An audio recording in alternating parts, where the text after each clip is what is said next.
Good evening. My name is Schlichte, and tonight I'm here to present and defend my MAPC Capstone project, which I've titled The Ins and Outs of Law School Admissions. I've arranged a literature review and a comprehensive guide for applicants such as myself who are currently going through the law school admissions process to help guide them to strengthen their application. We're going to begin this presentation with an overview of my project. First, we're going to talk about an introduction, which is going to set the stage for what I did the literature review on, including the current practices of the application process, as well as how many people are applying. Next, we're going to go to the 6 themes of the literature review that I identified. First was demographics, then LSAT and GPA. Next, we go to personal statements, diversity statements, and narratives.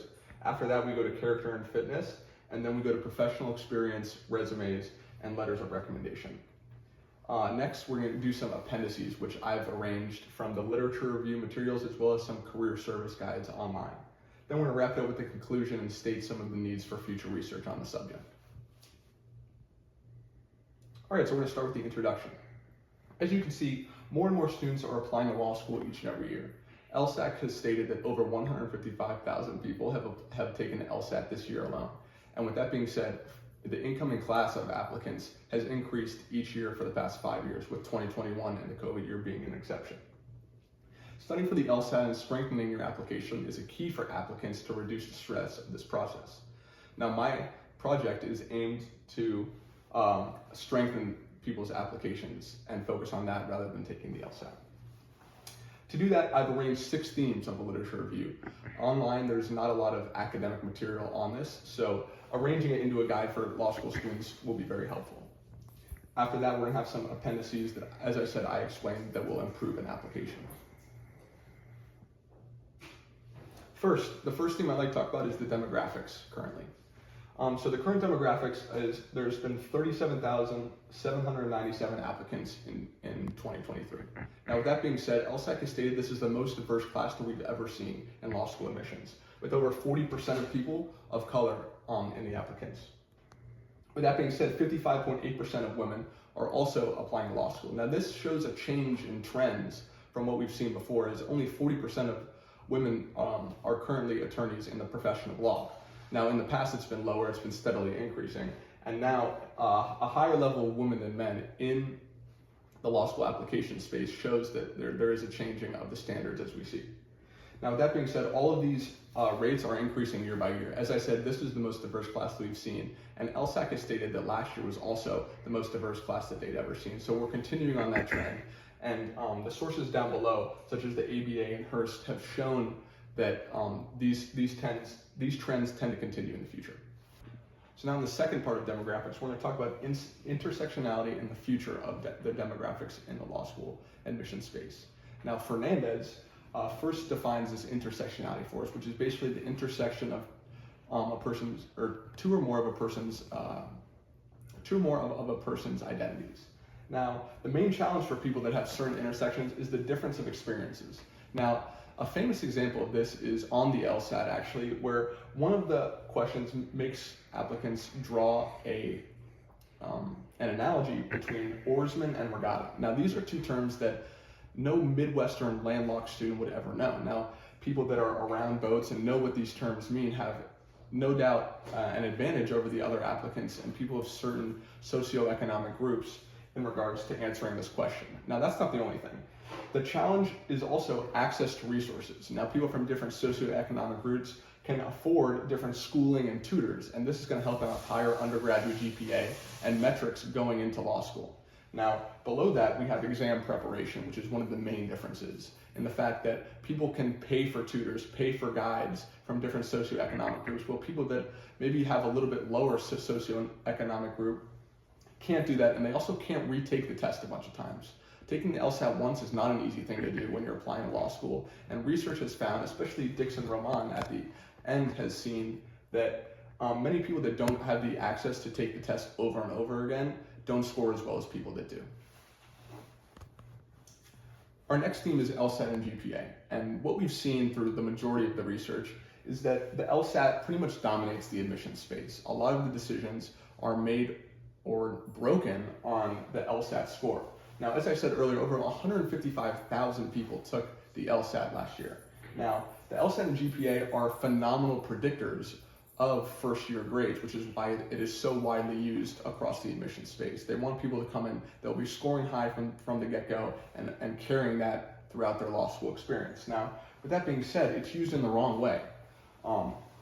Holmquist actually said that the LSAT is made as an aptitude test. It's made to show people can go into law school, not be used to decide by a fraction of points kind of where people stand in their class and how much money they should be given, or if they should be given, admission at all. There's supposed to be a cutoff where people aren't fit to practice law or aren't fit to go to law school. They don't possess the skills, and that's the way that it is. But that's not the way that it's used. It's used to rank people right now, and decisions are made by a point or two, which is not the way that even LSAC states that it's meant to be used.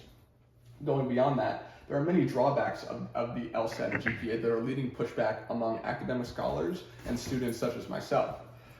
People call for a more holistic application process, which is what you're going to see throughout the rest of the themes, is mainly what the call for reform is with the application process.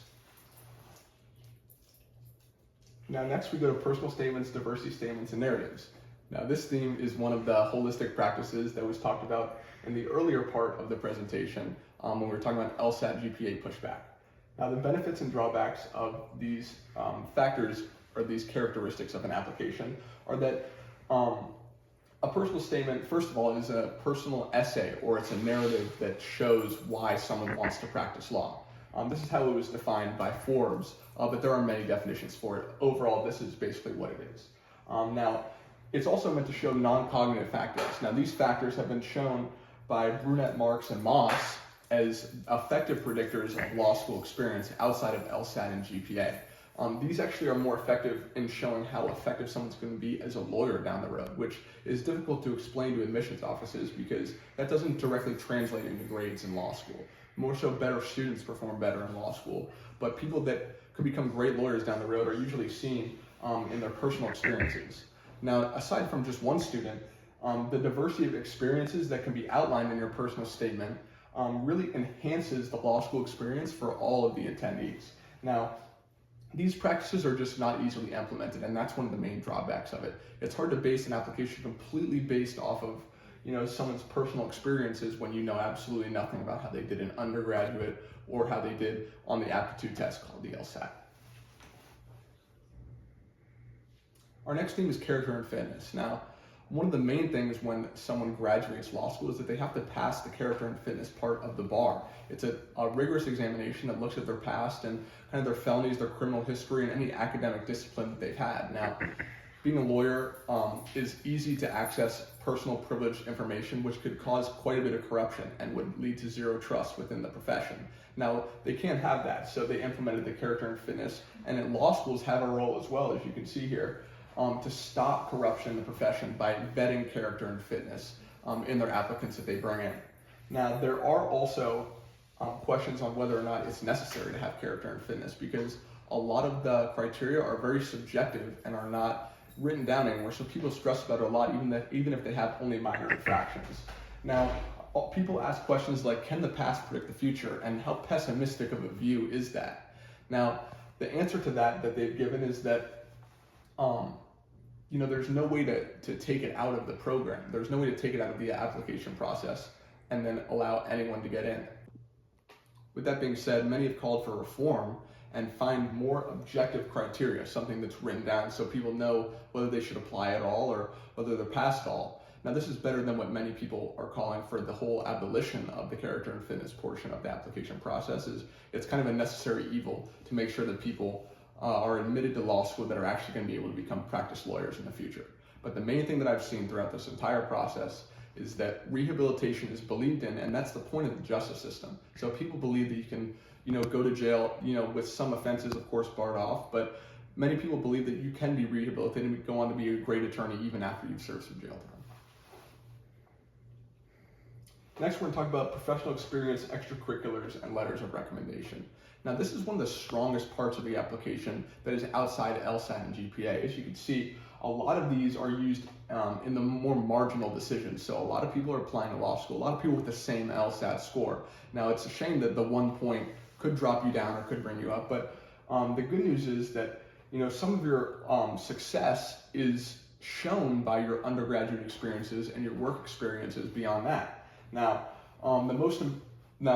this is showcased in resumes and letters of recommendation. Now, your resume is going to show your work experience, your extracurricular stuff like that, but your academic excellence is going to be showed in your letters of recommendation, and that's what a lot of the literature online says, that letters of recommendation and your resumes are looked at very strongly by these admission departments. Now, the best way for students to strengthen this part, as it's so essential for the process, is to get active early and start early in their undergraduate career, being involved with organizations, clubs, leadership positions, extracurriculars, and work experience that's going to be relevant to law school. Now, you want to craft your resume as an academic resume. It's not a professional resume like you're going for a graphic design job that needs to be all drawn up, but it should show your academic excellence first. And that is the main part of the resume, your letters of recommendation, that is going to help students get into law school.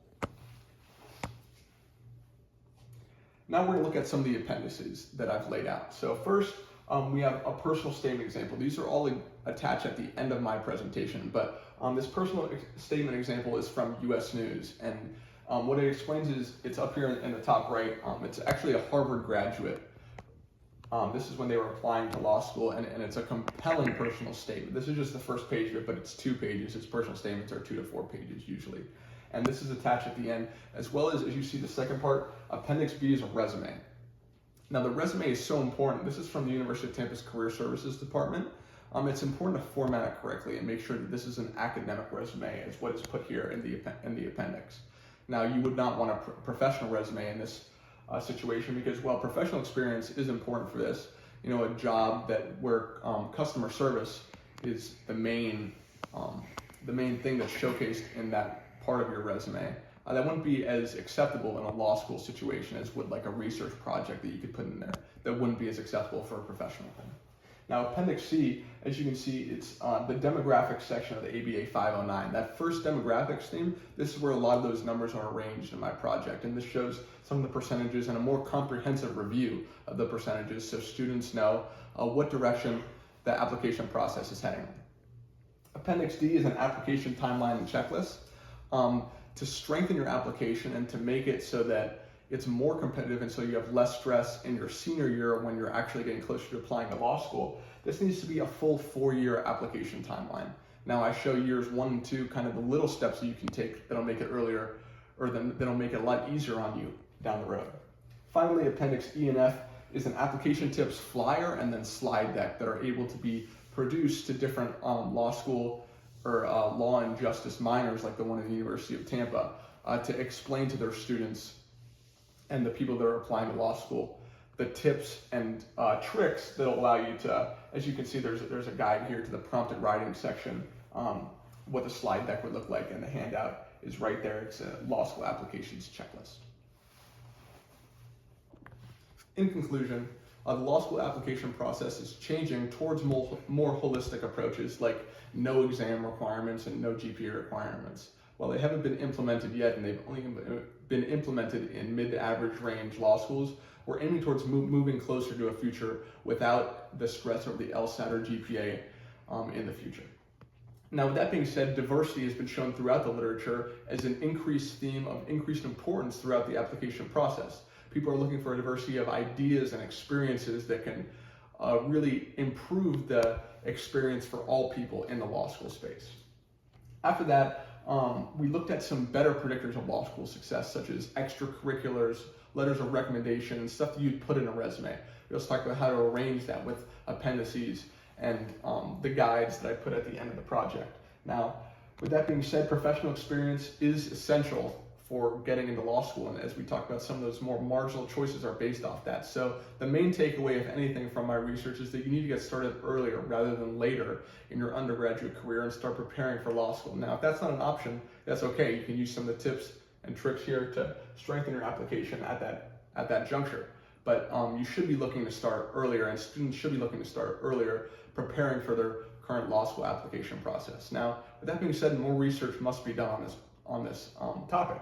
Now, this is just a literature review of the existing literature out there, but none of it really asks application departments themselves and recruiters what they look for in an application. Now, this is all showing what is better predictors and is some of the research that they would be looking at, but some research where those people are interviewed or examined to see what they're actually looking for in these applications is essential for the future. Now, with that being said, I'd like to conclude with a simple statement. Law school application process is changing, so make sure you know the ins and outs. Thank you.